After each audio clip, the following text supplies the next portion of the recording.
کبھی کبھار اللہ تعالیٰ آپ کا دل توڑ دیتا ہے، سزا کے طور پر نہیں بلکہ آپ کی رہنمائی کے لیے، کیونکہ بعض اوقات ہم بری چیزوں سے محبت کرنے لگتے ہیں اور وہ چیزیں ہمیں آگے مسلسل تکلیف دینے والی ہوتی ہے۔ اصل میں یہ وہ چیز یا وہ انسان ہوتے ہیں جن پہ ہم اللہ تعالیٰ سے زیادہ بھروسہ کرنے لگتے ہیں اور ہمیں خبر بھی نہیں ہوتی۔ اسی لیے سہارا صرف اللہ کی ذات کا ہونا چاہیے۔ اور صبر تو بہت ہی ظالم چیز ہے۔ آپ کی سب سے بڑی جنگ خود اپنے آپ کے ساتھ ہوتی ہے۔ بڑا امتحان ہوتا ہے خود پہ قابو رکھنا، اور یہ سب کو آتا نہیں، لیکن جو اس میں کامیاب ہو جاتا ہے اسے بھی کوئی شخص ہرا بھی نہیں سکتا زندگی کے کسی بھی موڑ پر۔ تبھی تو صابرین اللہ کے دوست کہلائے جاتے ہیں۔ اور یہاں پہ میں یہ بھی بات کرنا چاہوں گی کہ زندگی میں ایک چیز ہوتی ہے جسے ہم کہتے ہیں کمپرومائز۔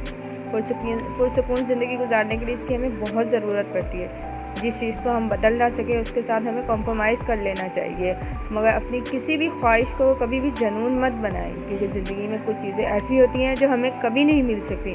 چاہے ہم روئیں، چیخیں، چلائیں، بچوں کی طرح ایڑیاں لگ رہے ہیں، وہ کسی کے لیے ہوتی ہیں لیکن ہمارے لیے نہیں ہوتی۔ لیکن اس کا مطلب یہ نہیں کہ زندگی میں ہمارے لیے کچھ بچا ہی نہیں، کچھ نہ کچھ ہمارے لیے بھی ضرور ہوتا ہے۔ اور ویسے بھی کچھ جنگیں یقین کی ہوتی ہیں، اور اگر درد کی لہر سے ٹکرا بھی جائیں تو ہمیں صبر کا بدلہ ہمیشہ بھاری رکھنا چاہیے۔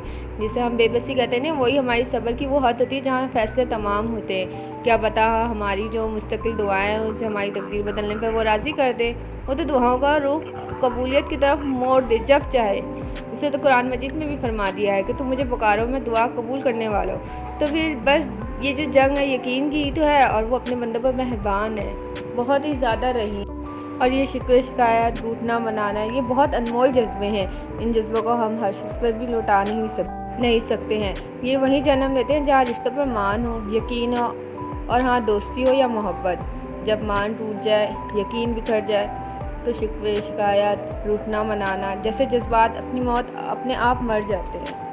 اسی لیے ہمیشہ دوسروں کو خوش رہیں، جہاں رہیں خوش رہیں، خوشیاں بانٹیں اور اللہ تعالیٰ پر کامل یقین رکھیں۔